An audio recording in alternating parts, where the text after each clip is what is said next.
नमस्कार दोस्तों। तो चलिए हम लोग कक्षा 10वीं का इतिहास बुक में चैप्टर संख्या अध्याय संख्या 2 में हम लोग लघु उत्तरीय प्रश्न संख्या 2 का उत्तर लिखते हैं। इसके पहले 1 का उत्तर हम लोग लिख लिए हैं। अगर जो उस वीडियो को नहीं देखे तो उस वीडियो का लिंक आपको नीचे डिस्क्रिप्शन बॉक्स में मिल जाएगा। और अति लघु का सारे प्रश्नों का हम लोग उत्तर कर लिए थे। तो चलिए इसको भी हम लोग उत्तर करते हैं। देखिए हमारा है, रूसीकरण की नीति क्रांति हेतु कहाँ तक उत्तरदायी था।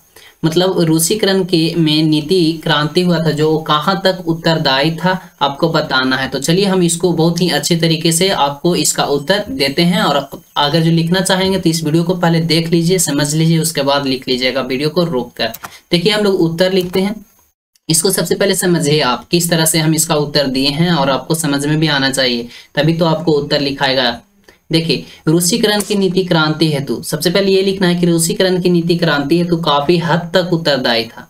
काफी हद तक उत्तरदायी था, इतना तो आपको बनाकर लिखना है। उसके बाद लिखना है क्यों था। उसके बाद ये लिखना है रूस विभिन्न राष्ट्रीयताओं का देश था। रूस क्या था कि विभिन्न राष्ट्रीयताओं का देश था। वहां स्लाव जाति के अलावा फिन, पोल, जर्मन, यहूदी जैसे अल्पसंख्यक लोग निवास करते थे। मतलब रूस में क्या बोला जा रहा है कि वहां पे स्लाव जाति के अलावा फिन, पोल, जर्मन, यहूदी जैसे अल्पसंख्यक लोग निवास करते थे।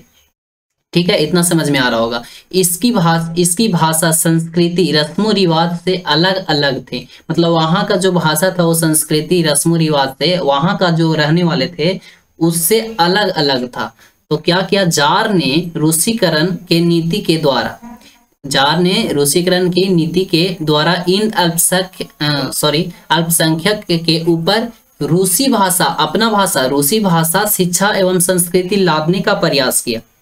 मतलब अपना एक ये जोड़ दिया कि ये आपको करना है। जिससे क्या हुआ कि जार की इस नीति के अल्पसंख्यकों में हलचल मच गया कि ये हमारे साथ क्या किया जा रहा है। मतलब वहां से सीधा चेंज करना चाह रहा था। ठीक है, कौन करना चाह रहा था? जार। और यहाँ पे किस पे प्रभाव पड़ा? जार की इस नीति के अल्पसंख्यकों में हलचल मच गया था। तो क्या हुआ था 1863 ईस्वी में पोलो ने इस नीति के विरोध करना शुरू कर दिया, जिससे जार निर्दयपूर्वक दमन किया, जिससे रूसी जनता का आक्रोश जार के प्रति बढ़ता गया। और यही विद्रोह रूसीकरण का भी एक कारण बना था। आपको समझ में आया होगा। इसका उत्तर लिखना चाहते तो लिख लीजिए, मैं इसको इरेज कर देता हूं।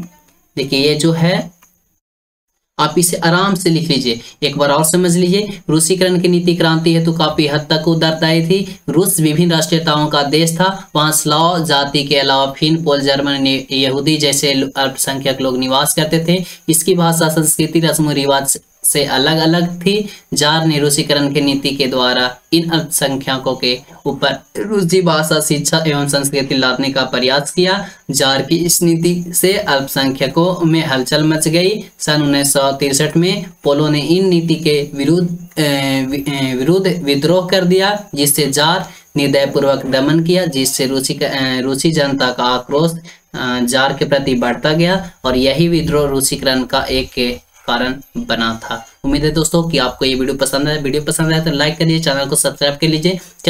चलिए लघु उत्तरीय प्रश्न संख्या 3 का हम लोग अगले वीडियो में हम लोग उसका उत्तर जानेंगे। तो आज का यहीं पे वीडियो समाप्त करते हैं। Thank you so much, best of luck.